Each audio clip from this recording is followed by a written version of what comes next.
Muy buenas tardes a todos en una nueva tarde de terapias biológicas, una tarde calurosa, por lo menos aquí en España y en el sur de España, en Sevilla.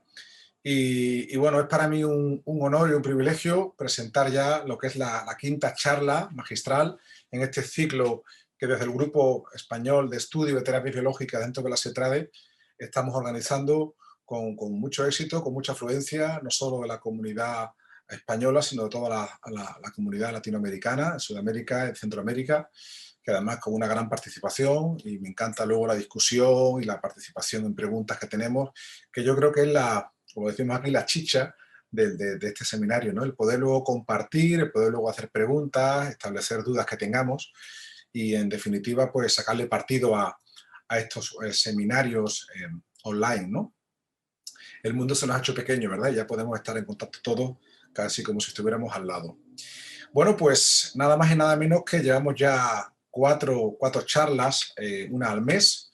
Este es un breve resumen de las que ya hemos recorrido. Empezamos ya por enero de 2021 con el doctor Miquel Sánchez, que nos presentó una nueva propuesta de clasificación para las terapias biológicas, que cada vez tiene más predicamento, con el contagio celular, que cada vez más grupos de estudio estamos en ello. En febrero, el mes siguiente, tuve la oportunidad de comentaros un poquito una propuesta de protocolos de terapias biológicas en todas las patologías musculoesqueléticas. Hicimos un recorrido por todas las articulaciones, por todas las patologías y cómo las tratábamos.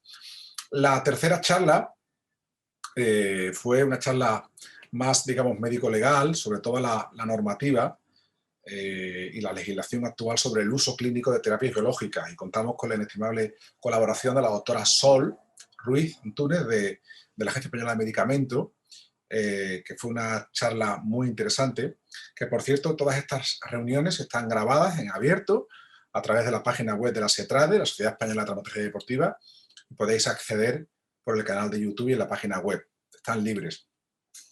Y la cuarta charla, la última que hicimos el mes pasado, el 23 de abril, empezamos con un ciclo de indicaciones de patologías de terapias biológicas en distintos tejidos lesionados. La veda la abrió el doctor Javier Iglesias de Bilbao sobre indicaciones y resultados de una puesta al día de terapias biológicas y lesiones musculares. A partir de ahí hemos decidido cada mes coger un tejido y ver un poquito qué hay publicado y buscar a un referente internacional sobre este tema y que nos comente su experiencia. Empezamos con lesión muscular y hoy tenemos la enorme fortuna de pasar a las lesiones del cartílago con un ponente que todos conocéis de sobra y ya os presentaré, pero os adelanto ya que el siguiente mes será lesiones meniscales, lesiones de ligamentos y lesiones tendinosas. O sea que eso es un poquito el menú a la carta que tenemos preparado, ahora que todos a la carta, ¿verdad? Como el PRP, para todos vosotros. Por supuesto, estamos abiertos a propuestas y cualquier tema que os suscite interés, estamos dispuestos a darle una vuelta y a comentarlo. Bueno, pues presentando al ponente de hoy, bueno, no tiene presentación, si hablamos de un traumatólogo deportivo que encuadre pues lo que la esencia de esa maravillosa especialidad, pues eso tiene un nombre en España y es Ramón Cugat. Ramón Cugat, conocido por todos vosotros, tiene un currículum impresionante y es conocido porque está pues, un día sí y otro también en la prensa o en la televisión. Ahora mismo está todavía terminando de pasar la consulta. Diréis, ¿por qué Pedro hoy se está enrollando tanto? Bueno, pues esto un poquito de los artistas tenemos que ser así, ¿no? Tenemos que un poquito improvisar. Va a empezar en breve, son 5 minutos, con lo cual yo quiero presentaros un poquito quién es Ramón Cugat, para los que no lo conocéis. Es un especialista en cirugía ortopédica y traumatología, es presidente de la Junta Médica y miembro del equipo médico de la Mutualidad Futbolista Catalana y del equipo de la Real Federación Española de Fútbol. Sabéis que, bueno, pues cantidades de futbolistas de renombre mundial han pasado por sus manos y siguen pasando. En la actualidad es el jefe de servicio de cirugía ortopédica del Instituto Cugat, trabaja en el Hospital Quirón de Barcelona. Por supuesto, es profesor asociado a la Facultad de Medicina de la Universidad de Barcelona y la Internacional de Cataluña. Es presidente de la Junta de Patronos de la Fundación García Cugat para la investigación. Tiene un fantástico equipo con su mujer Monse a la cabeza, que está siempre a su lado, y hace una actividad asistencial y sobre todo investigadora espectacular. Y por último es codirector, entre otras muchas cosas, de la Cátedra de Fundación García Cugat de Medicina y Cirugía Regenerativa. Bueno, pues aprovecho, antes de pasar a Ramón, a darle el paso de turno de palabra, a presentaros el sexto ponente, la sexta charla magistral, que es un fantástico traumatólogo deportivo y además amigo personal, el doctor Ignacio Dayo Lazzarini. Es cirujano ortopédico y es un gran apasionado de las terapias biológicas. Desde hace ya mucho tiempo fue pionero en este estudio, ha sido organizador del Congreso de Bioortobiología recientemente con la Asociación Argentina de Traumatología Deportiva. Ignacio, un saludo fuerte desde aquí, y nos hablará de las terapias biológicas aplicadas a las lesiones meniscales y el ligamento cruzado anterior. Tiene mucha experiencia y tiene trabajos muy interesantes al respecto. Hará una revisión bibliográfica y una puesta al día. De hecho, Ignacio está ahora mismo haciendo un fellow, un research con el profesor Gobi de Italia, italiano de Milán, que tiene mucha experiencia en este tema. Deciros que al finalizar, esto tiene dos partes, digamos, la parte, digamos, más importante es la ponencia del doctor Ramón Cugat, que duda cabe, que durará unos 30-35 minutos, y otra parte esencial, y que tiene un gran predicamento por la participación de toda la comunidad, es ruegos y preguntas y respuestas, mejor dicho. Deciros que en el formato Zoom tenéis abajo una pestañita que se llama preguntas y respuestas, donde podéis, durante el desarrollo de la charla, podéis ir, bueno, las ideas que os vaya surgiendo, ir escribiéndolas. No uséis el chat, mejor preguntas y respuestas. Y, bueno, pues ahí estaré yo como moderador, pues intentar pues, coger todas las ideas. Muchas veces hay preguntas repetitivas o hay preguntas que tienen mayor o menor interés o que se relacionen entre sí. Pues yo como moderador intentaré darle esa chicha para que sacarle todo el jugo a Ramón. Os animo desde ya que le sacáis todo el jugo a Ramón, porque es una persona apasionada, con un gran docente y con una experiencia que pocos cirujanos ortopédicos tendrán más que él. Por último, deciros que bueno, quien quiera inscribirse, no solo en estos foros, sino sobre todo en el grupo de estudio de terapia biológica dentro de la SETRADE, este es el correo electrónico, la secretaría@setrade.org, donde podéis escribir y apuntaros a este grupo que cada vez tiene más predicamento. El único requisito es ser miembro de SETRADE. Bueno, a mí ya se me acaba un poquito lo que es la presentación de Ramón. Me dicen que está a punto de, le queda poco, con lo cual a mí me gustaría dejar de compartir y me gustaría que podamos establecer con los miembros participantes que hay ahora mismo, bueno, pues cuál es un poquito la idea o la indicación sobre la aplicación de las terapias biológicas en lesiones escondrales. Aquel que quiera chatear o preguntar algo, lo puede ir poniendo en preguntas y respuestas, una forma de, digamos, bueno, pues permutar y hacer un poquito la discusión o la experiencia antes que la charla de Ramón por esa demora que está teniendo por una consulta, una urgencia de un deportista que le ha surgido. En mi caso utilizo bastante las terapias biológicas en lesiones escondrales. Como siempre, intentamos hacer una activación de la médula ósea, pues un mecanismo de microfractura o debridamiento, o microfracturas, para que esa activación de la médula podamos aportar todas las células mesenquimales y que se pueda proceder a la regeneración del cartílago. También usamos el plasma rico en plaquetas a nivel intraóseo, en esas microfracturas que estamos haciendo.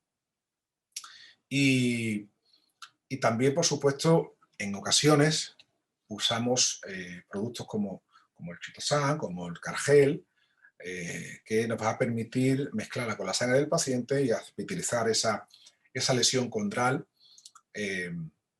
para que selle y se cree un... Buenas tardes.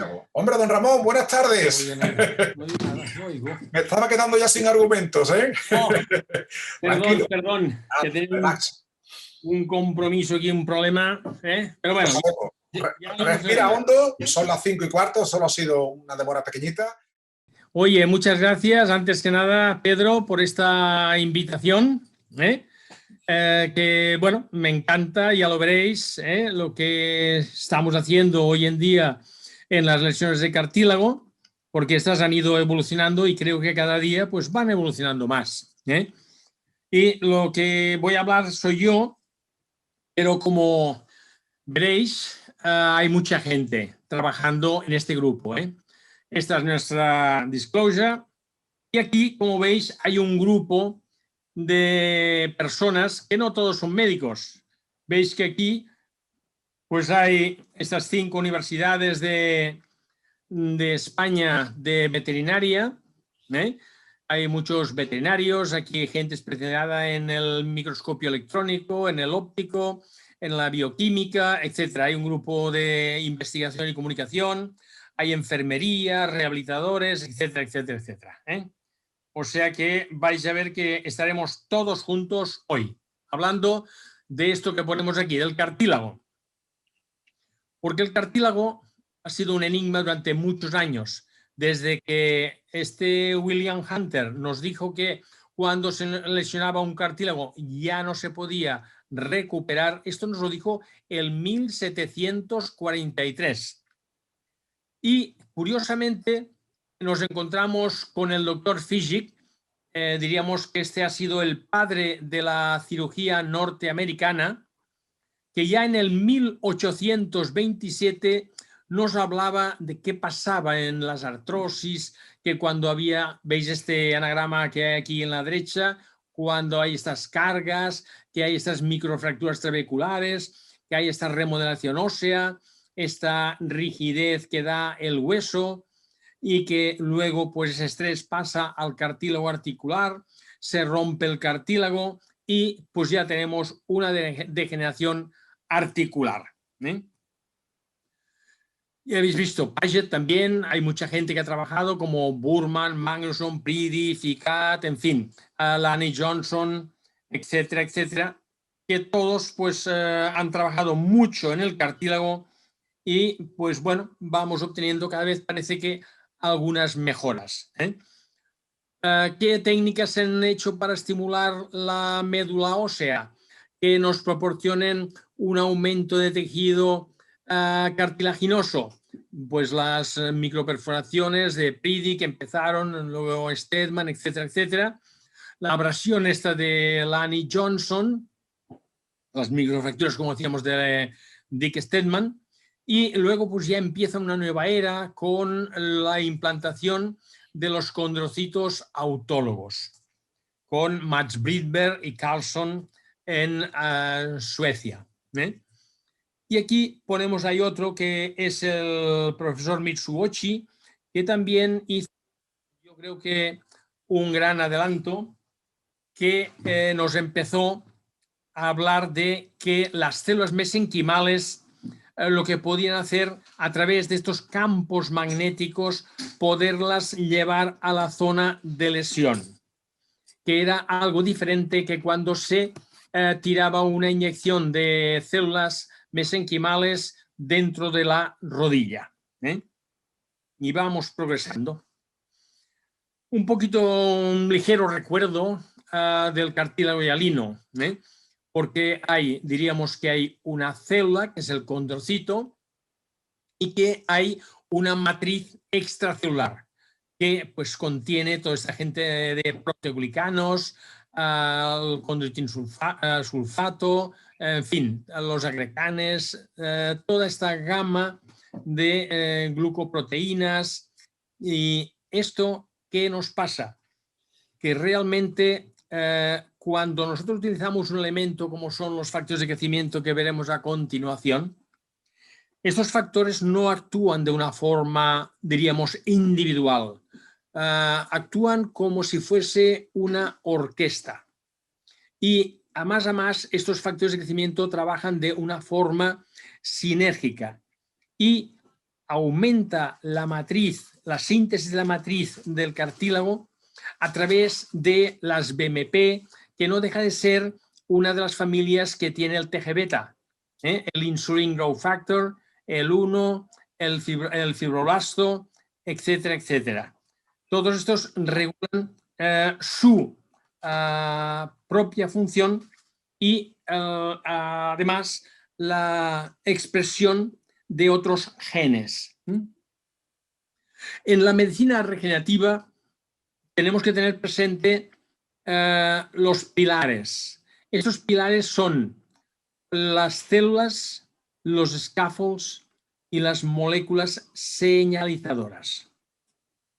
En cuanto a las células, vamos a hablar de las BMC, Bone Marrow Concentration, que no es un aumento de células, no es la multiplicación de las células, sino es simplemente un concentrado que sacamos normalmente de la espina ilíaca posterior o lo que diríamos de la médula ósea.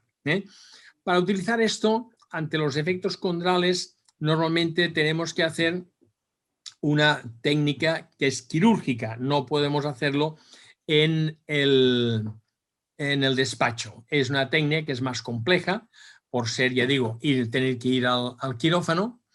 Aquí, como veis, no expandimos las células, y aquí se colocan en una, diríamos, de una sola vez inyectando. Aquí podemos ver sacando y colocando este concentrado ante las lesiones de cartílago. Aquí pueden ver pues, que hay 275 pacientes hasta el 18. No lo hemos actualizado, pero deben haber unos cuantos más. Rodillas se lleva la palma, luego le sigue la cadera, ya que como tenemos al doctor Roberto Seijas, y luego pues en el tobillo, como ven. Lo interesante es saber qué producto, qué es lo que inyectamos cuando tenemos esta concentración.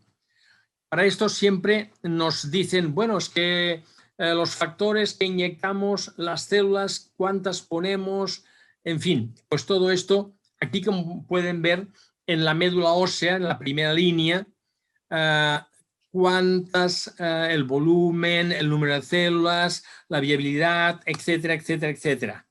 Pueden ver de arriba abajo. Y en la derecha, pues la concentración que existe, que es muy parecida la que hay en la médula ósea respecto cuando está concentrada. Pues esto, se han hecho estudios para saber la cantidad de células que realmente tenemos.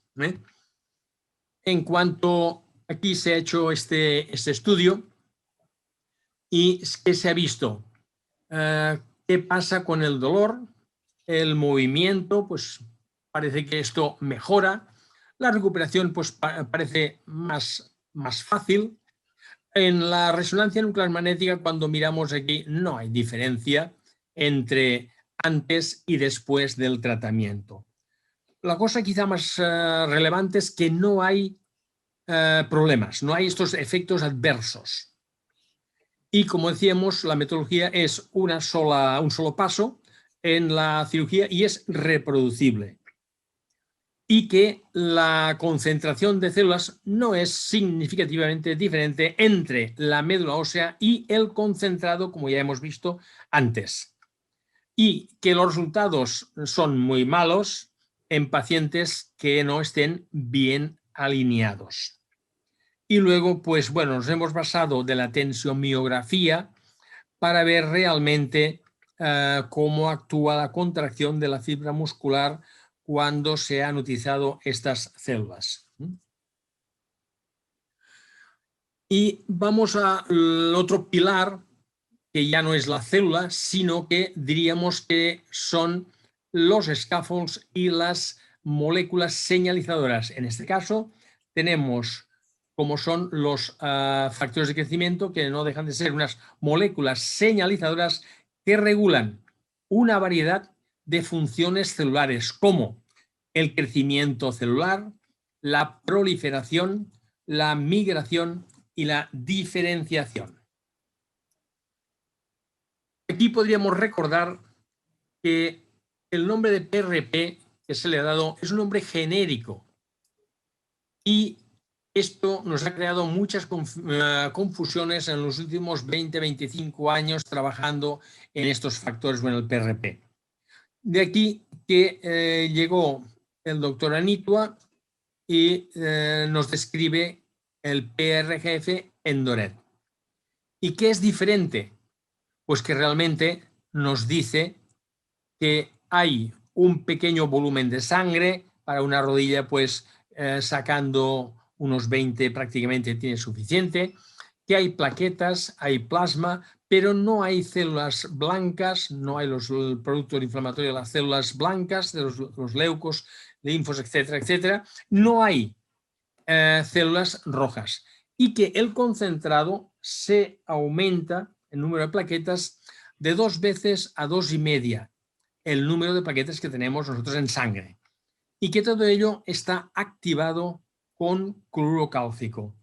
A esto se le llama el PRGF en DORET, o sea, diríamos que es una persona que tiene nombre y apellidos.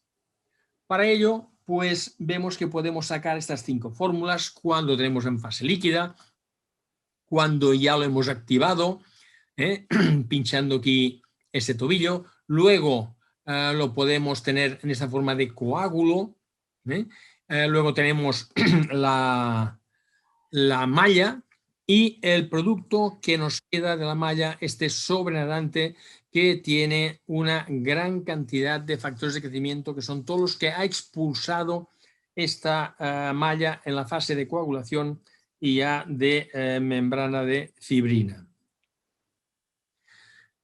Vamos adentrándonos. Aquí pues se hizo un estudio se inyectaban 3 veces en las lesiones de cartílago de una rodilla.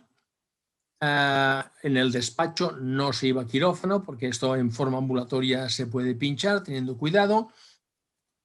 Y a la derecha pues vemos una imagen que estaba de la forma que ven aquí en la del centro, y a los 7-8 meses se le hizo una artroscopia y veíamos cómo se estaba cubriendo.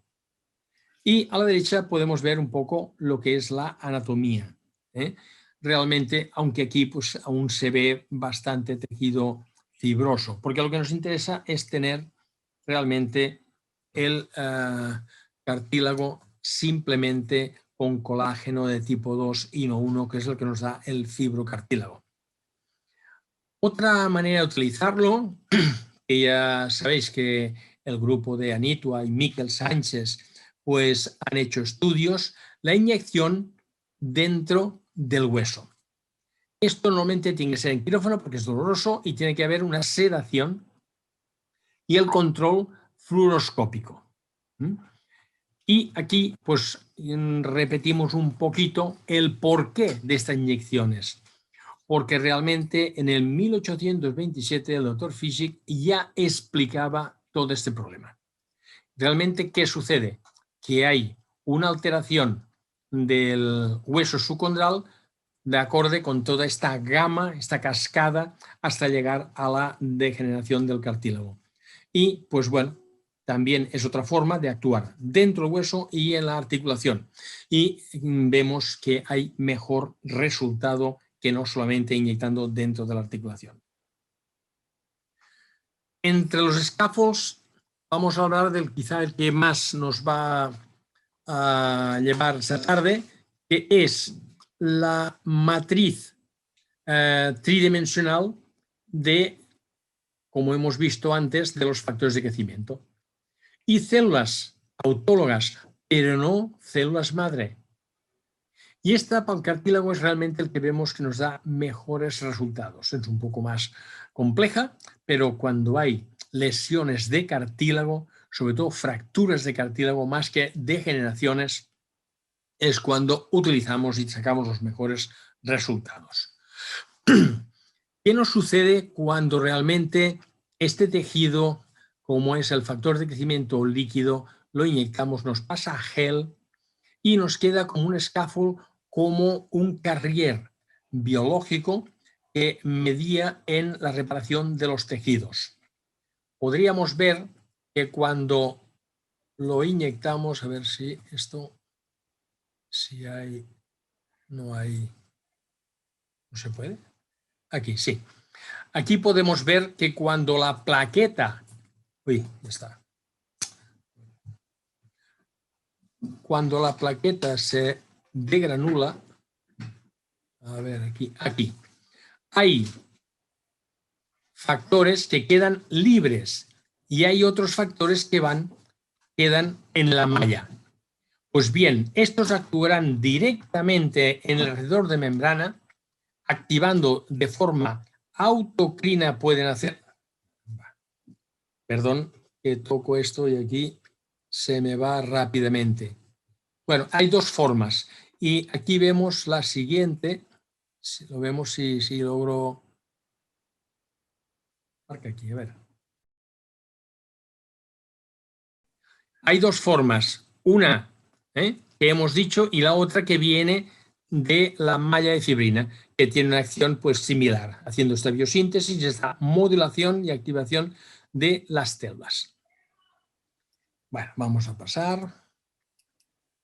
Aquí nos adentramos en un estudio piloto que hicimos hace años en la Universidad de Córdoba, la Facultad de Veterinaria, de estas ovejas, que se les hizo una lesión en el área de carga del cóndilo femoral interno de 8 milímetros. Y el sacrificio fue al mes. Y aquí pueden ver esta lesión y cómo aún hay una parte de sangre, o sea, todavía no estaba realmente curado ni mucho menos, pero queríamos ver cómo iba la evolución. Esto fue al mes. Y a los 3 meses, la del medio, ya ven que en parte pues ya se ha cerrado y ya vemos que las columnas desde el hueso subcondral hasta la periferia se están ya encarrilando y poniendo uno tras de otra estos condrocitos de forma alineada, como vemos a los 6 meses, que aún no está cerrado todo, pero que ya está mucho más, y ya vemos el cartílago, la parte superficial, que lineal, como ven, y desde el hueso subcondral, cómo se van poniendo estas filas de condrocitos. Y aquí, curiosamente, con el microscopio electrónico, solo hemos visto colágeno tipo 2. No hay colágeno tipo 1. Y vemos estas condronas y alrededor solo hay colágeno tipo 2. Esto nos dijo el profesor Blanco, que es el hombre que maneja el telescopio electrónico. Pero un buen día le dije, tendríamos que mirar qué pasa. Para ello, hacer estas tinciones. Porque usted lo ve muy bien a microscopio electrónico porque lleva toda su vida. Pero nosotros somos traumatólogos y esto nos cuesta un poquito. Bueno, hicimos estos estudios para ver qué colágeno teníamos y como ven, solo hay colágeno 2 en la lesión que fíjense, aquí no hay colágeno 1, aquí tampoco del 1 y tampoco del 3. Esta es la conclusión que sacamos de este estudio piloto. Hablando, ¿se puede regenerar el cartílago? Pues bueno, parece que por aquí van los tiros. Los tratamientos biológicos con este PRP y los chips de cartílago hacen un efecto condrogénico regenerador del cartílago, teniendo un colágeno, como hemos dicho, tipo 2 a los 6 meses, pareciendo muy, muy parecido a lo que es el cartílago normal. Y también, como hemos dicho, los análisis histológicos con el microscopio óptico y el microscopio electrónico pues nos enseñaban que la estructura era de un cartílago maduro y normal, el que se haya reparado al que tenemos normal y el defecto reparado. O sea que para esto utilizamos una cirugía en un solo paso, que consiste en coger la parte coagulada y que está mezclado los PPP y PRP, cuando es la pobre rica, al 50%, con los chips de cartílago hialino que se ha lesionado, ha habido una fractura condral y luego aparte de cubrirse, como luego van a ver, se les inyecta el PRGF intraarticular. Para ello, esto es bastante sencillo, es efectivo, es seguro, reproducible y sobre todo es una alternativa muy económica. Una opción para tratar estas lesiones condrales. ¿Por qué? Porque hacemos solamente una cirugía y en vez de mandar el condrocito a aumentar en el laboratorio, lo mandamos a un laboratorio que es natural, que es la rodilla. Y ahora vamos a hablar un poquito. Fíjense estas lesiones de cartílago. Aquí hay, pues, bueno, hasta la fecha y en 5, casi 6 años, 178 lesiones tratadas. Fíjense, estas lesiones pues son, creo que lesiones importantes. ¿Y cómo las tratamos? ¿Qué vamos a hacer? Primero, la fracción pobre y la fracción rica al 50%. Las células rojas y los leucocitos, ya hemos dicho que los tiramos. Utilizamos lo que se denomina el lisado de plaquetas, como ven en este recipiente. En el centro se va formando la fibrina, el coágulo se va a pasar a fibrina y va a soltar alrededor lo que es el sobrenadante, que no deja de ser un lisado de plaquetas que se puede hacer en la máquina de, ¿cómo se llama? En una segunda centrifugación, perdón, o de esta forma. Hay varias formas de hacer este lisado de plaquetas, porque se trata de que nos conceda todos los elementos que hay dentro de la plaqueta, pero que la plaqueta no esté. O sea que aquí pueden ver el cartílago en el primer recipiente, este cartílago que está troceado a pequeños trozos y se le está tirando el factor de crecimiento. En el segundo se está activando con el cloruro cálcico y aquí hay el lisado de plaquetas que le estamos también tirando, que nos viene de lo que se ha quedado al formar la malla de fibrina. Luego hay ese proceso de coagulación, el de formación de la matriz y luego cuando la matriz ya la tenemos formada. Aquí pueden ver, estamos mirando, esto es una fractura que es antigua, ya ven que no es una fractura que no hay un hueso subcondral rojo, sino que incluso le hemos hecho unas pequeñas microperforaciones para que realmente el hueso subcondral tenga un contacto más fácil con la parte que estamos poniendo, que es esta membrana que tiene, ya han visto, la fibrina y los fragmentos de cartílago troceados. Y ahora, pues para sellarlo, cogemos parte de este lisado y les volvemos a poner encima. Fíjense. Vale. Espero que se vea bien. A la izquierda ven una tróclea también rellena, fíjense. Aquí, bueno, podemos ver ya estas otras, el cóndilo femoral interno. Fíjense la lesión, son lesiones pues un poco grandecitas, y cómo se les coloca pues esta malla de fibrina. Abajo vemos un cóndilo femoral externo.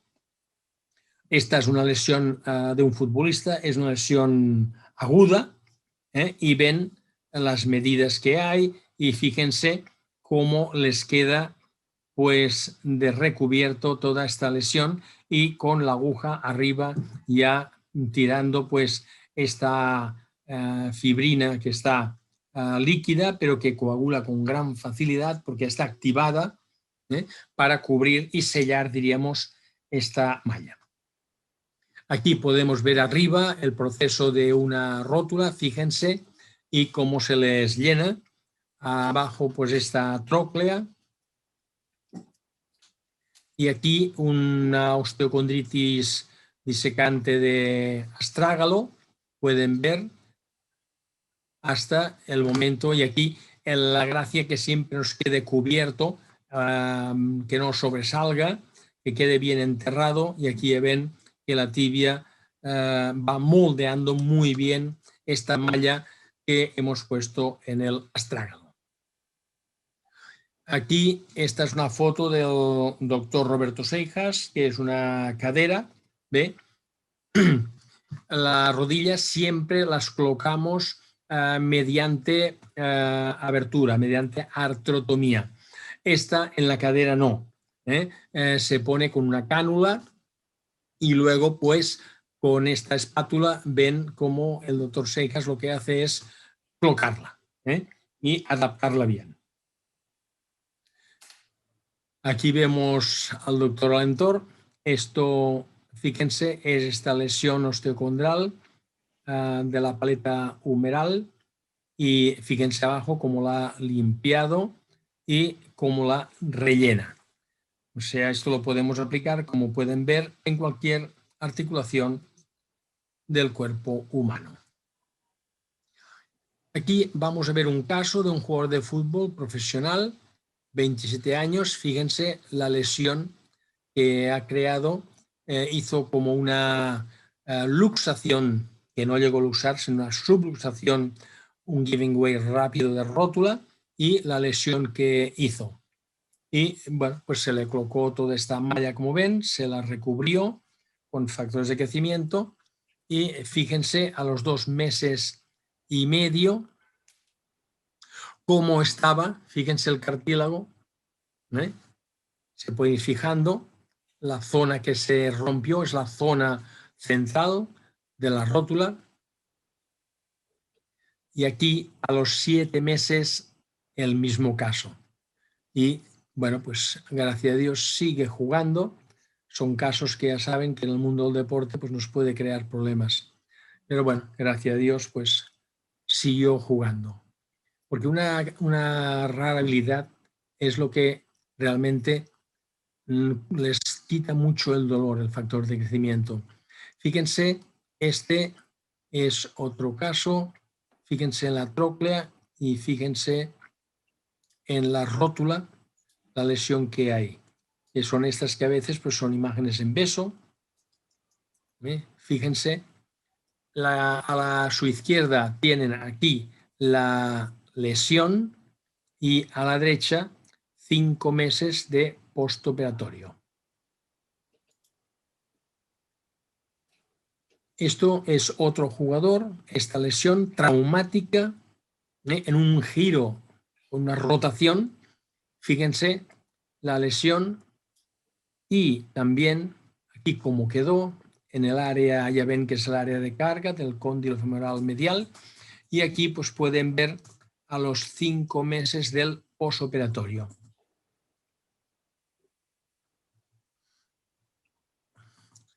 Aquí tenemos pues un cóndilo femoral y ven la tróclea, y antes de operar y luego a los 5 meses del posoperatorio, ¿cómo lo ven? Y repetimos que es una técnica que es fácil de hacer, y sobre todo lo bueno es que haciendo una cirugía en el mismo tiempo se puede hacer, y es fácil y es muy económica. Aquí el doctor Alentor escribió este papel de 15 casos de un mínimo de 10 meses de seguimiento, porque realmente veíamos que clínicamente se encontraban muy bien y queríamos hacerles esperar más tiempo, pero ellos no esperaban. El primer caso le dijimos que no jugaría hasta el año, y a los 6 meses realmente estaba jugando. Era el primer caso, era un chico que iba para profesional y ha terminado profesional, y realmente no sabíamos el tiempo que deberíamos dejarles quietos. Y aquí ven, pues en imagen 9, 4 y 1, uno de pobre, 4 regulares y de excelentes, pues un 9. Clínicamente se encuentran mucho mejor, pero ya sabemos que, claro, el factor de crecimiento es antiálgico y es antiinflamatorio. pasamos. Aquí para que vean esta lesión con microfracturas inyectando líquido. Y aquí a la derecha, este precisamente es el primer caso que hicimos de una lesión, de una osteonecrosis de la tróclea y se nos iba ya hacia el cóndilo. Una lesión bastante grande. Tuvimos la suerte de poder hacer esto porque al cabo de un año se rompió el ligamento cruzado anterior. Al cabo de año y medio se rompió el cruzado de la otra rodilla. Y hace pocos meses se rompió el ligamento lateral externo. Pero sigo jugando y en primera división. El sumario, ¿qué diríamos? Hay 1 o 2 pasos. El 2 es el típico, los ACI, las células las cogemos, en quirófano, les cultivamos, las expandimos y luego en un segundo paso la cirugía. Para nosotros es un solo paso, hacer esta malla, hacer la artrotomía de la rodilla, de lo que sea, como aquí ustedes están viendo, y realmente pues nos ahorramos anestesia, quirófano, cirugías y en definitiva bastante dinero y dándonos como nos da un colágeno, un cartílago colágeno 2. Como conclusiones, vemos que el concentrado de médula ósea realmente es una sustancia que es como inyectar pues, médula ósea. En cuanto a la cantidad de células, es muy parecido. La aplicación de células de un concentrado no expandido nos da que se reduce el dolor, esto es muy cierto, mejora la función y una recuperación más fácil. Y que lo más importante diríamos que no tiene efectos adversos y realmente es reproducible y puede realizarse en un ambiente quirúrgico o incluso con anestesia local también se puede realizar en un quirófano de estos más de día, diríamos. Y el inyectar el factor de crecimiento intraarticular también pues nos decrece el dolor, aumenta la función y los resultados son malos cuando hay sobre todo un genovaro que no esté bien alineada la fémur y tibia. Los resultados del PRP intraóseo estimulan el hueso subcondral, alcanzan las capas y alcanza las capas profundas del cartílago y es de muy buena utilidad en las artrosis, en las necrosis y en las lesiones osteocondrales. La matriz, esta tridimensional, como hemos dicho, en un solo paso, mejora la función, decrece mucho el dolor y de tal manera que desaparece muy rápido y las imágenes realmente pues, son alentadoras. Y decimos que no solamente las células madre tienen un potencial de regeneración, las células no madre, las moléculas iniciadoras y los escáfulos pueden promover la regeneración como hemos visto. Muchas gracias a todos. No sé si les he cansado. ¿Me han entendido? Ha estado fenomenal, Ramón, Don Pedro, fenomenal. De verdad, te ¿se ha visto felicito, bien? Muy bien, te felicito por tu claridad de ideas. Voy a iniciar el vídeo. Por tu sencillez, cómo lo presentas, esto parece fácil, pero no lo es. Y sobre todo por todo el equipo que dispones, que yo siempre lo pongo en valor. Te has tenido la capacidad de crear escuelas, de formar un equipo, ¿no? Eso, hay grandes traumatólogos que al final se van a la tumba con sus conocimientos y yo pongo en valor que esa capacidad tuya me encanta esa diapositiva inicial que pones siempre, ¿no? Gracias. Todo tu equipo, eso bueno, es loable, ¿no? Así que felicidades. Uno solo no va a ningún sitio hoy en día. Además, como tenemos la medicina y más la nuestra, la traumatología es tan amplia, tan ancha, y tienes que, pues bueno, algún puntito, a ver si podemos tocar algún punto mejor que otro. Y mirar de ayudar. Hay una frase que dice que si quieres ir rápido, trabaja solo, pero si quieres ir lejos, trabaja en equipo, ¿no? Totalmente de acuerdo. Sí, sí. Haciendo. Muy bien, Bueno, hombre. Ramón, pues Dime. hay algunas preguntas, algunas respuestas, pero yo esta vez me encanta el tema y es una patología muy frecuente que nos la encontramos, Sí. muchas veces te sientes impotente cómo resolverlo. Yo creo que no basta decirle al paciente, mira, te ha tocado una lesión que no tiene solución, la artrosis no tiene cura, debemos no conformarnos y yo quiero hacerte preguntas muy prácticas porque yo tengo el paciente delante y he visto tu charla que me ha encantado, me encantan los conceptos de sencillez, seguridad, reproducible, económico, me encanta porque es verdad que no todo el mundo dispone de una sala blanca para cultivar condrocitos, eso es así. Sin embargo, tenemos muchas lesiones focales condrales casi semanales. Entonces, yo quiero hacerte preguntas muy directas. Por ejemplo, el tamaño de los microfragmentos condrales que tú los obtienes, cómo los fabricas, cómo los tabicas, si usas algún dispositivo artroscópico tipo filtro que hay ahora que se acumula ahí con el sinoviotomo y se va acumulando el sobrenadante. Veo que haces al final cirugía abierta versus artroscópica. Muchas veces nos empeñamos en querer hacerlo todo cerrado. No, tú ahí no te cortas un pelo, haces una mini artrotomía, trabajas cómodo, ¿verdad? Cuéntanos un poquito eso. Pues sí, mira, normalmente la recolecta esta de los tubos, te diré la casa Artrex, sí, ahí va. Esto es un diseño que sale de nuestro quirófano hace años. Y bueno, pues han hecho un poquito de plagio, pero vaya, nosotros al contrario, porque haciendo con el motor te es mucho más fácil triturar el cartílago. Ajá. Pero esta pasta que deja no nos ha terminado de gustar y hemos preferido hacer el corte con el bisturí, que es lo que hacíamos antes. Vale. Y en esto es cortarlo de tal forma, pedacitos muy chiquitos, porque aquí habéis visto que la malla parece que haya grandes trozos. Aquellos son trocitos de 2 milímetros y no más. Hay que ser muy pequeño. Cuanto más pequeño el trozo, mejor se adapta en el hueco donde vamos a rellenar.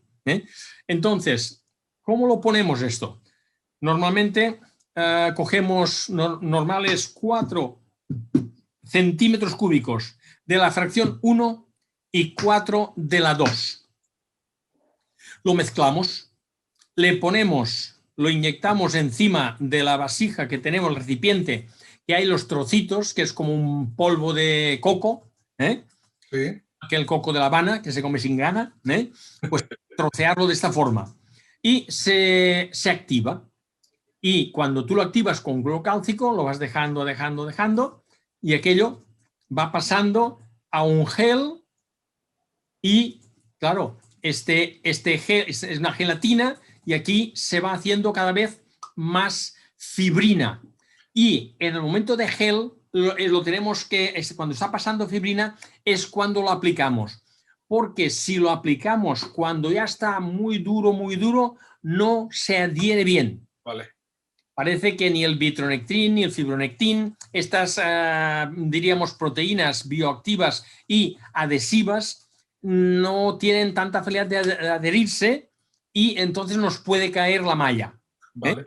O sea, cuando está en el momento que todavía cuando tú la apretas con un país, un McDonald's, cualquier cosa de estas, cuando tú la apretas aún rezuma líquido. Vale, vale. Entonces eso se queda allí adherido. Ramón, pero hacer el moco no es fácil, no siempre te sale. ¿Qué truco nos puedes aportar? Has hablado de 37 grados. ¿Cómo siempre te sale el moco bien o a veces que tienes que esperar más? ¿Cómo lo consigues? Siempre hay que esperar, no verás dos casos iguales. Claro, por eso. No. Hay veces que en el quirófano hace frío. Eso. Tarda. Te cuesta 20 minutos. Claro. Pasa, Normalmente, si hay una temperatura algo elevada, realmente coagula antes. ¿Pero usas algún dispositivo para calentar ese PRP? Tenemos uno, pero ¿Calentador? la verdad que se utiliza muy poco. Vale. El hornillo a 37 grados es más, diríamos, científico, más metodológico, pero nosotros muchas veces no lo utilizamos. Vale. Dejamos allí un sobrenadante a 37 grados porque sí, nos cuesta mucho, que le cuesta pasar a este gel, entonces pues les ponemos unas gotas de este sobrenadante que está activado. Vale. Pero aquello es por correr un poquito más, pero no hace falta, si se tiene paciencia. O sea, que tú te has pegado tus 20 minutos esperando a que coagule aquello. Sí, tanto Eso, y tanto. Eso, Sí, es que hay que tener paciencia. me pasa a veces también y me pongo nervioso, ¿qué está pasando y tal? Y me No. consuela que te pase. Si tú el factor de crecimiento lo activas y lo dejas allí quietecito, él solito va a hacer la malla, seguro. No hay que moverlo, ni agitarlo, ni nada. No, al contrario. Quietecito, calma y tranquilidad. Perfecto, eso es muy interesante. Otra cuestión, hemos diferenciado en tu charla muy bien lo que es la gonartrosis, que no es el caso, de las lesiones condrales focales. Sí. A mí me llamó la atención, hace 17 años publicaste un artículo de PRP en gonartrosis grado 3 y 4, que yo era muy jovencito, me sorprendió muchísimo, digo, este hombre está loco. La historia te ha dado la razón y ahora lo estamos utilizando para artrosis grado 4 y con unos buenos resultados en porcentaje alto. Pero, ¿utilizas PRP intraóseo puro? ¿Has hecho las microfracturas e introduces el PRP a los estilos de Miquel Sánchez o no? ¿O siempre intentas, supongo que tendrás alguna clasificación según el tamaño de la lesión condral, ¿no? Esa lesión pequeñita que tú has desfibrilado, que llegas al grado 4 a hueso, ¿metas el PRP intraóseo o no? Normalmente en estos casos que son de fracturas, no. Vale. Cuando es una lesión que ves que es degenerado, que esta lesión ha ido cayendo, el cartílago degenerando y al final te ha hecho una clínica que tú tienes que hacer una artroscopia y te encuentras que este cartílago tienes que rebanarlo y crearle una buena pared y que el hueso subcondral no está rojizo, no sangra, que está como muerto, está esclerosado. Entonces aquí siempre sí que hacemos estas pequeñas microfracturas e inyectamos. El inyectar intraóseo lo hemos hecho de dos maneras. Uno es desde el interior de la rodilla, donde hay las microfracturitas, pues echarle el factor de crecimiento allí y luego ves cómo llora todos los agujeros que hemos hecho de microfracturas. Y la otra es inyectando por fuera, al lado medial o lateral del cóndilo, ir a buscar bajo la fluoroscopia y entonces inyectar todo lo que es el cóndilo. ¿Para qué? Para que realmente el tejido se recupere, este tejido subcondral. Porque el problema, este balance que hay entre el hueso subcondral y el cartílago se pierde. Y al perderse, no hay una buena nutrición del cartílago desde la fase del hueso subcondral, porque este hueso subcondral realmente se hace más duro, más rígido y los canales se están desestructurando. Y como por allí pasan los vasos y pasan los filetes nerviosos, ¿qué sucede? Que estos vasos van ¿a dónde? A romper a las grietas que hay del cartílago y por esto se va degenerando. ¿Qué hemos visto? Que realmente al inyectar en el hueso subcondral y a más en la articulación, pues francamente el cartílago parece que esté más bien alimentado y el hueso subcondral pues también le estamos echando una ayudita. Ajá. Termino ya con mis preguntas y pasamos a los asistentes, que hay 10 preguntas, 10 manos levantadas. Has hablado de PRP intraóseo, cambio el tema, pero en edema óseo recalcitrante, ¿utilizas en alguna ocasión el PRP intraóseo? Sí, también, ¿no? Intraóseo. Es donde va muy bien. Eso es. Sí, en el edema óseo y que es doloroso, realmente. Es el que no mejora con... Vale. No, va muy bien, va muy bien. Al principio, los primeros días, si haces una resonancia, verás más edema, claro. Pero verás que luego va disminuyendo y sobre todo disminuye mucho el dolor. Sí. Perfecto, Ramón. Bueno, vamos a pasar a las preguntas de los asistentes. En primer lugar, Manolo Zavala te da un saludo desde Granada. Daniel Manolo, Quispe, un abrazo. Daniel Quispe pregunta si existe lugar para el PRP en patologías como la osteocondritis disecante o la necrosis avascular. Pues sí, lo hemos hecho, sí. En la osteocondritis, por ejemplo, en rodilla hemos hecho y en astrágalo, la que hemos enseñado, era una lesión, una osteocondritis disecante, sí. Ajá, muy bien. Es que es lo mismo, todo es una... Y el primer caso que he presentado, aquel era una osteonecrosis de un chico de 16 años. Muy bien. necrosis, no era una lesión condral pura, sino era necrosis. Y lo rellenamos todo, no pusimos hueso debajo aquí, lo llenamos solo con chips de cartílago y la malla de los factores de crecimiento. Vale. Has empezado tu charla, Ramón, hablando de las células madres mesenquimales. Sí. Y hay un asistente, Javier González, que te quiere preguntar si ese concentrado de células madres mesenquimales de médula ósea lo infiltras a modo intraarticular o intraóseo, en qué volumen y si has hecho estudios comparativos entre estas dos técnicas. Pregunta interesante. Sí. Pues sí, el concentrado de médula ósea lo inyectamos normalmente lo inyectamos en la articulación.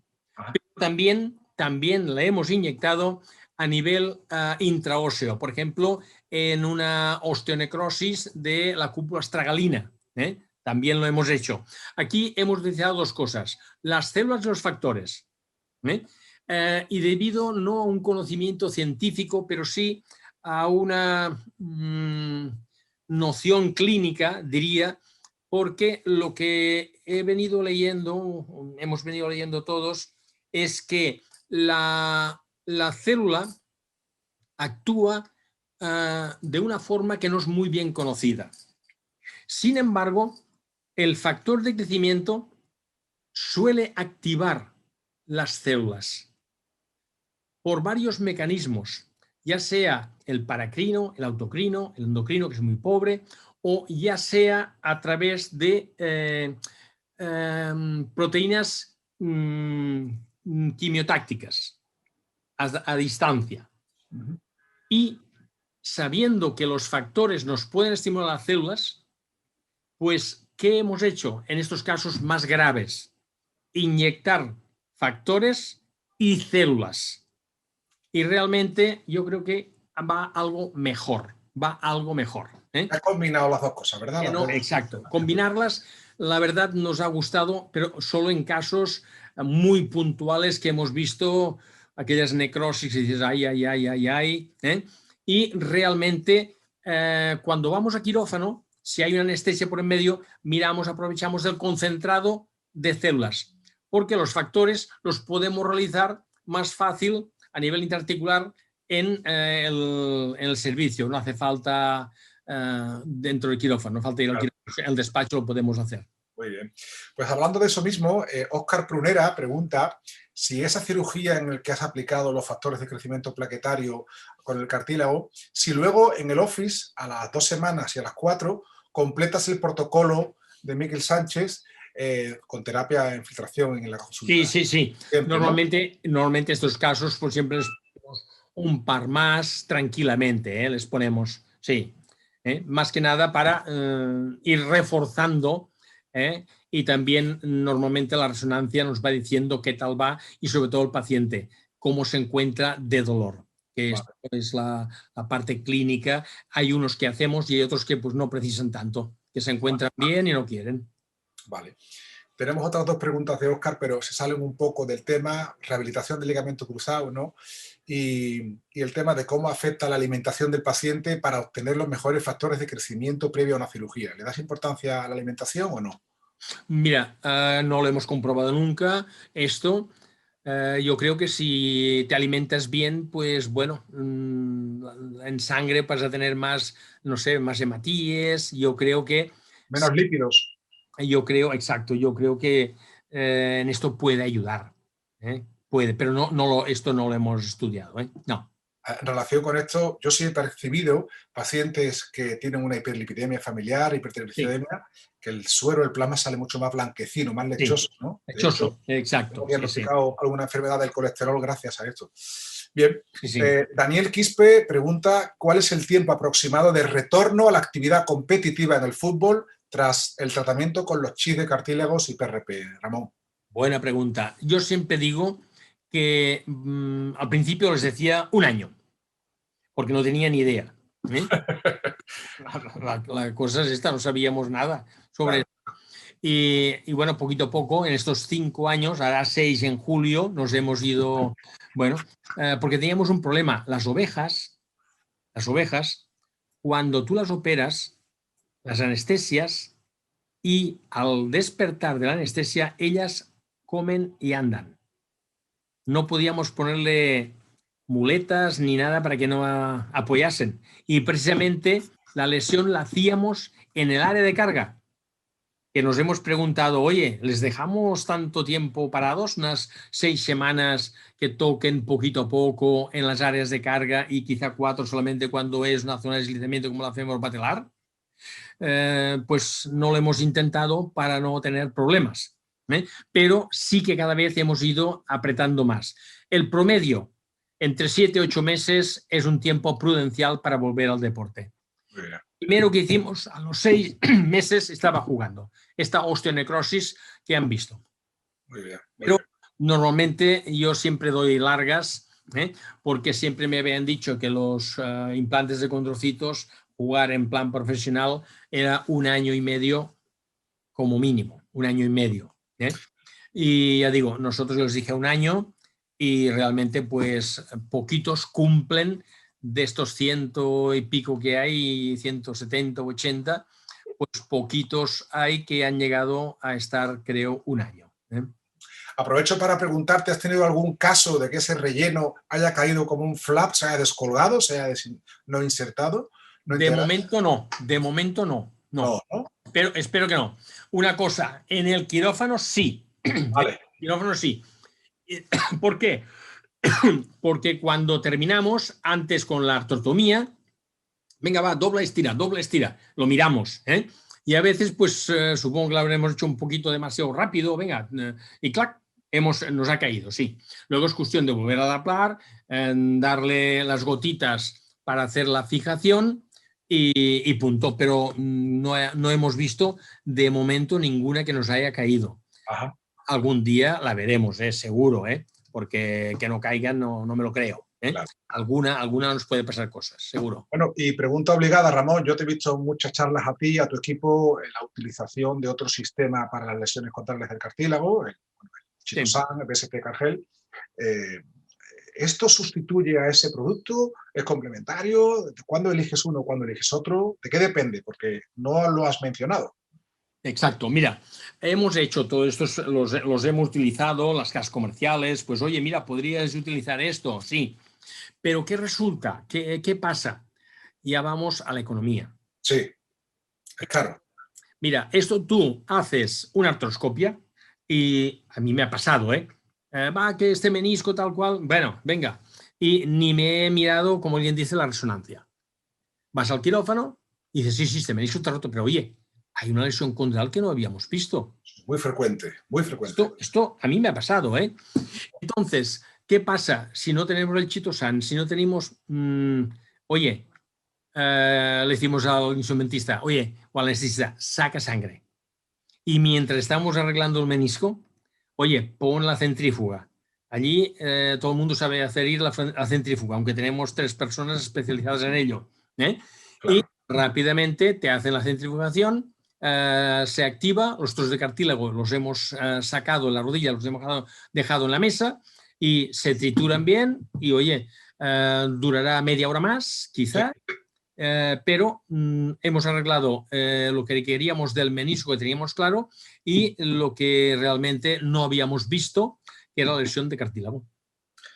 Y le ha solucionado el problema al paciente, claro. Sí, y entonces, pues esto, mira, ¿qué vale esto? Una inyección de factores de crecimiento. Sí. Un kit. Sí.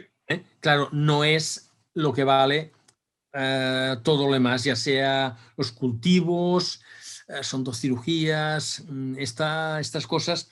Y yo siempre dije, y esto es una cosa que debo dar gracias a mi mujer. Ella es patóloga y ella dice, tenemos que trabajar en una cosa que sea asequible a todo español.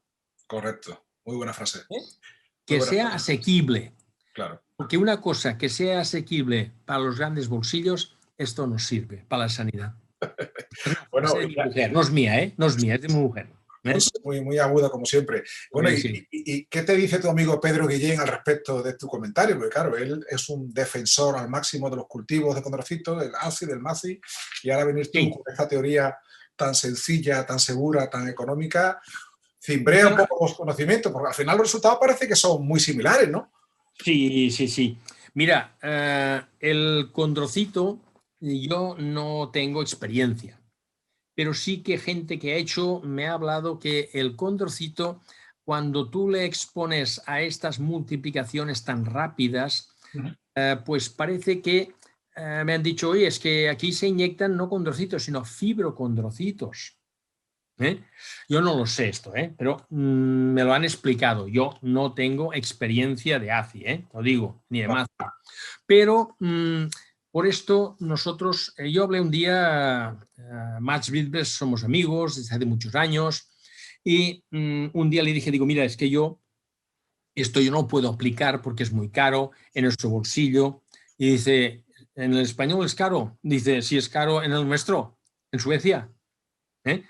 Y por esto, cuando empezamos a trabajar en factores de crecimiento en el 2001, ahora pues mira, hace 20 años, empezamos y con esta idea que Monse dice, tendremos que estudiar, nos rodeamos de universitarios, como has visto, ya sea en Valencia, en Murcia, en Córdoba, Las Palmas, aquí el grupo IBOT de Barcelona, que fue uno de los que tiramos para adelante, nuestro grupo, y dijimos, no, es que hay que buscar algo, vamos a estudiar algo que sea fácil, que sea económico, que lo pueda hacer cualquier trauma de España y que cualquier bolsillo lo pueda aguantar. Y de aquí que nos pusimos a trabajar con los perritos, gatos, conejos, los cerditos, ovejas. Hemos estado trabajando, ahora mismo tenemos pendientes pues 64 rodillas de ovejas en estudio. Muy bien, muy bien. Ya, tenemos la mitad en Córdoba y la mitad en Valencia. Porque claro, este estabulario de tantos animales, pues a veces para una universidad cuesta un poco el albergue, ¿sabes? Y me refiero que no paramos, pero mirar de modificar. Mirar pues cómo andamos de los agrecanes, saber cómo está el condroitín, cómo está la glucosamina. Queremos y estamos estudiando más cosas. Pero lo que sí es de lo que nos conllevó hacer esto fue que decimos, a ver, ¿cómo podríamos hacer que estos factores trabajasen y creasen cartílago? Pues se nos ocurre, ¿verdad que cogemos cartílago y lo mandamos al laboratorio? Pues vamos a mandarlo a un laboratorio que tiene un entorno el mismo que tenía antes de lesionarse o cuando se lesionó. El mismo pH, el líquido sinovial es el mismo, la zona donde vamos a poner este cartílago será la misma. Coger del cartílago del cóndilo o del intercóndilo y ponerlo pues en el astrágalo, porque si genéticamente no es el mismo cartílago. Y dijimos, pues, y esto es muy natural. Claro que hay miles y miles y miles de millones de reacciones que nosotros no conocemos, y más como traumatólogos. Aunque claro, para esto tenemos pues biomédicos, tenemos gente que realmente pues nos ayuda muchísimo a esto. ¿Qué quiero decir? La idea fue, oye, una cosa muy natural. Si esto es natural, pues es que no hay ninguna reacción anafiláctica, no tienes nada. Y sobre todo la gracia que es tan económica. Y piensa que en el 2004 yo di una charla en Hiroshima, en Japón, y recuerdo que eran, creo, 21 rodillas que habíamos tratado de lesión artrósica, la lesión de cartílago, que no habían sido operadas. Y la conclusión era que esta técnica reducía el dolor, aumentaba la función y no era útil en las tibias varas. Esto en 2004. Y sigue valiendo. Sigue igual. El mismo concepto sigue valiendo. Yo creo que, digo, para nuestra sociedad puede ser útil. Sí. Y luego la otra faceta que todavía desconocemos bastante y que poquito a poco irá mejorando será lo de las punciones intraóseas. Hacer intraósea y hacer también intraarticular. Hace pocos días hablaba con Sabino Padilla, lo estábamos comentando. Realmente yo creo que va a ser muy útil, sobre todo para retrasar estas artrosis que se van directamente a la prótesis. Yo creo que con la biología ayudaremos a resolver muchos problemas. Nos hace falta mucho, nos hace falta mucha investigación, por descontado, pero claro, también la investigación es un poco cara, no es barata. Y claro, todo nos ayuda. En Claro. casa del pobre, todos son pulgas. Muy bien, Ramón. Mira, tenemos muchos compañeros de Sudamérica y hay dos fantásticos traumatólogos que además serán panelistas de aquí a poco, el doctor Ignacio Gallo y el doctor Hernán Guiuría, que hacen una pregunta además muy similar sobre por qué hacen la artrotomía abierta con tu habilidad artroscópica, ¿por qué lo haces cuando tu compañero Roberto ha dicho que lo hace por la cadera con artroscopia? Y el tema de la malla, ¿no? Porque eso es un reto, si crees que claramente hay que hacer la artrotomía, depende de la zona de la lesión. No, es muy fácil y tiene una explicación muy lógica y sencilla. Yo esto lo había hecho con unas cánulas y lo había inyectado en la rodilla, pero los resultados no me apetecían en aquel momento. No sé si es que no lo hacía bien, ¿qué pasaba? Hace años ya esto, antes que lo de las ovejitas y todo esto. ¿Y qué sucede? Que yo llegué a la conclusión que el líquido me lavaba todo, la malla me lo lavaba todo y se me llevaba, pues, factores de crecimiento se me debía llevar. Claro. Sí que lo llegaba a hacer, sí, pero quizá con el suero... Secabas bien la rodilla, claro. Sí, y así la secas bien, vaya, y los resultados son superiores a lo que yo tenía. Quizá pues también ahora hemos modificado estas canulitas, sí, pero todo esto es suero y yo me da un poco de repelús que no nos lave y perdamos potencia de estas moléculas bioactivas. Es esto lo que nos ha llevado a seguir abriendo y francamente estamos contentos abriendo. Ya sé que es una pequeña incisión o 5 centímetros u 8, pero yo, como decía uno de mis maestros, decía, vale más una cicatriz en la piel que una cicatriz en el cartílago. Muy buena reflexión. Esto lo decía Ward Castles, no es mío, Esto es de Ward Castles, en paz descanse. Muy buena reflexión. Hay otro compañero, Javier González, que fue panelista hace un mes, que bueno, ha hecho una pregunta que ya lo hemos comentado, si alguna vez se te ha soltado el conglomerado entero o parte del mismo, ¿no? Has dicho que no. O sea sí, que... No, por suerte en la clínica no, pero sí en quirófano, aquello que cuando lo probamos sí que nos ha pasado, sí. Muy bien. Y otro compañero, hablas de tu experiencia sobre el PRP y las células mesenquimales con tejido adiposo. Si has hablado de la médula ósea, que por cierto, hago una pequeña reflexión, hablas de la importancia, de la necesidad de extraer la médula ósea aspirado en quirófano. Sí. Hay un cirujano americano que tú conoces, Don Buford, que presume de hacerlo en el office en 10 minutos. Sí, ¿lo ves una barbaridad? ¿Crees que puede ser el futuro? No, seguro se pueden hacer con anestesia local. Eso. Pero normalmente lo hacemos en quirófano. Vale. Lo hacemos pero se puede hacer, lo hemos hecho, pero se puede hacer, Sí, vale. Y luego la otra que me has dicho. Sí, MSC con tejido adiposo. Contigo, sí. Eso. En tejido adiposo trabajamos antes que en médula ósea. Trabajamos con la casa Citori de San Diego, Estados Unidos. Hay un estudio que está incluso, creo, publicado en la tesis doctoral del doctor Roberto Seijas, que la hicimos en la cirugía del ligamento cruzado anterior, ayudado con estas células. Y realmente no fue mal, fue bien. Y yo no sé distinguir cuál es mejor hoy en día, la célula que viene de la grasa o la que viene de la médula ósea. Posiblemente la grasa tenga algo más de potencial. Ajá. Parece que tenga algo más de potencial. Porque en la grasa hay una cantidad de células que algunas de ellas parece que hasta desconocemos. Luego, aquí sabes que en España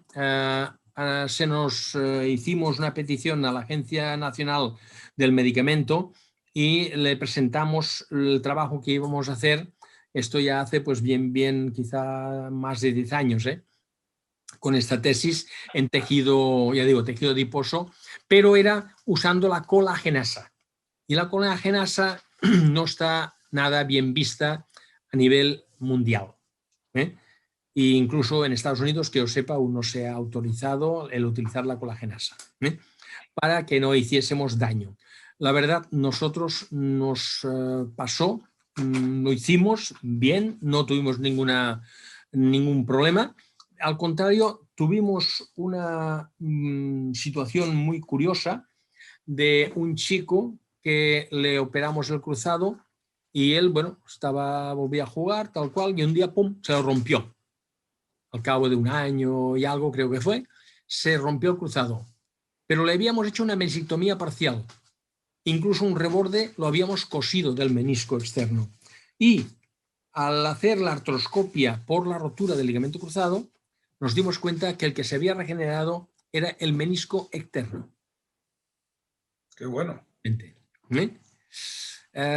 Claro, hemos estado en ello, lo hemos hecho, hemos hecho estudios con la grasa, para célula de la grasa, para el aumentar sobre todo el menisco.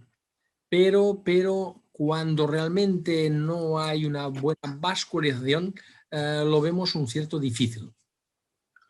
Pues muy interesante, porque esto va con la siguiente pregunta que nos hace el compañero Néstor Ibarra. Bueno, tú ya tienes muchas ganas, con lo cual vas a responderla sin ningún tapujo, porque dice: saludos Pedro y Ramón desde Madrid. Mi pregunta es un poco atrevida, dice. Estas terapias de PRP y células madres se han usado en Ansu Fati, ya que la intención es preservar el cartílago, pero no se ve mejoría, incluso intervenciones a repetición. Entenderé si no la responde. Saludos. Bueno, yo creo que... lo puedo, se puede... Estoy convencido. No es bueno decirlo aquí, diríamos, pero vaya, no se han utilizado células madre ni... ¿no? No. Entonces el doctor está confundido. No, ni mucho menos, ni mucho menos. Sí. El problemita, Sí. fue otro, Vale. Pero claro, ahora me perdonarás. Sí, por supuesto, esa es una pregunta que... Seguimos con otra, quedan 2 preguntas, queremos acabar a las 18:30 para ser puntuales en la hora y media que dura esta jornada. Sí. Un espectador anónimo habla de actualmente con la telemedicina, los sistemas digitales para el seguimiento clínico, ¿valoran en positivo incorporar herramientas que favorezcan el seguimiento mediante las escalas clínicas por el propio paciente? Porque muchas veces no nos da tiempo en las consultas a pasar las escalas. Si tú crees, Ramón, que será interesante que el paciente lo pueda rellenar en su domicilio más adelante. Yo creo que sí. ¿Y por qué? Porque lo hemos hecho. Lo digo porque lo hemos hecho. ¿Ah, ya? Sí, les hemos pedido, pero hay problemillas. Hay problemas porque hay personas que, claro, la interpretación, el vocabulario médico quizá para nosotros sea fácil, pero tenemos que entender que hablamos un idioma diferente. Los médicos, no nos damos cuenta, pero hablamos un idioma diferente. Lo mismo que si nosotros contactamos con un abogado y nos está hablando de leyes y de tal y de cual, y llega un momento y digo, oye, no me enteraba nada. Sí. Pues esto es lo que tiene un poquito de defecto. Creo que todavía no está bien logrado, pero bueno, yo creo que cuando una cosa es capaz, como Julio Verne, de pensar que se iría a la Luna, y pues años después se ha llegado a la Luna, y parecía pues que esto era inaccesible. Pues esto yo creo que también iremos mejorando. La biología, yo creo que en los últimos años, el último cuarto de siglo, nos ha dado al menos que pensar. Nos ha creado una preocupación a todo el ambiente médico de que realmente pues en traumatología hay algo más que los clavos endomedulares, las placas, las prótesis, los tornillos. Sin duda. Yo creo que hay algo más. Yo siempre digo que el médico no cura, el que cura es la biología del propio organismo. Porque nosotros podemos poner más o menos que se nos cure, lo tocamos, lo cosemos, lo que sea, para que lo mejor posible, pero quien cura en definitiva es el cuerpo. Sin duda. Tenemos ya a la última pregunta a Ramón, de un compañero tuyo querido, Manuel Zavala, de Granada. Ramón, cuando encuentras una lesión condral y no hay cartílago libre ni inestable, ¿de dónde obtienes el cartílago para triturar? Desde luego, Manuel, qué tremendo. No en vano el otro día pasé por encima y el Veleta estaba lleno de nieve. ¡Anda! Ay, Manuel, esto me ha pasado quizá, no sé si una o dos veces, mira que te digo, pero bueno, no hay problema. Se puede coger un poco de cartílago de la zona, no de la tróclea baja, aquella zona muerta que decimos, pues allí se puede coger y no normalmente no hace falta ni llegar a un grado 4, le puedes rebanar hasta con un bisturí banana o con unas pinzas esas patelares y luego se trocea y se le pone la malla y no te preocupes que ya meteremos a un crecimiento de cartílago porque en sí el condrocito que allí ponemos va a crecer. Muy bien. Bueno, pues Ramón, son las 18:30, puntualidad británica. La verdad es que es un placer hablar contigo. Gracias, Pedro. Un pequeño resumen de 1 minuto de lo que has hablado en la aplicación de terapias biológicas en el tratamiento de lesiones condrales focales. Has hablado del uso de las células madres mesenquimales en el aspirado de médula ósea y también, sobre todo, de un fantástico sistema sencillo, seguro, reproducible, que lo podemos hacer de una forma casi directa sin tenerlo planificado en quirófano, troceando trozos de cartílago cercano perlesional o en zona segura del cartílago, mezclándolo con 4 mililitros de plasma pobre en plaqueta y otros 4 de plasma rico. Hacemos un gel de fibrina, el sobrenadante, y a partir de ahí se hace una masilla que se va a incorporar en esa lesión que ya previamente hemos cureteado bien, de forma con un mini open, una artrotomía, y esperar, tener paciencia a que eso haga un coágulo y se forme la matriz, ¿no? Nos has comentado muchísimos casos en todo tipo de articulaciones, tuya y de tu equipo, que lo pongamos siempre por delante, sí. Y en definitiva que intentemos preservar la biología a ser posible sin tener que utilizar ningún dispositivo o implante externo. Y bueno, pues a mí me ha encantado tu charla, tu claridad de idea, tu experiencia. Gracias. Creo que ha sido un placer. Si quieres, despídete de todos los contertulianos, Ramón. Bueno, daros las gracias, la paciencia de escucharme, porque yo hablando hablo 1 hora y media, hablo 3, hablo 4, no paro, no callo ni bajo el agua, como dicen, ¿eh? Y encantado de que habéis estado aquí con nosotros, con todo este grupo de gente que le gusta la biología, de esta gente amante y que le gusta sobre todo el progreso. Sin duda. Pues Ramón, muchas gracias. Con esto ya cerramos esta 5ª charla magistral del grupo de terapias biológicas de Gresby y invitaros al próximo viernes 18 de junio con el doctor Ignacio Dallo, que nos hablará sobre las terapias biológicas en las lesiones meniscales y del ligamento cruzado anterior. Muchas gracias a todos por vuestra presencia. Pedro, gracias. Saludos a todos. Un placer. Saludos. Hasta la próxima. Gracias. Adiós, Dios.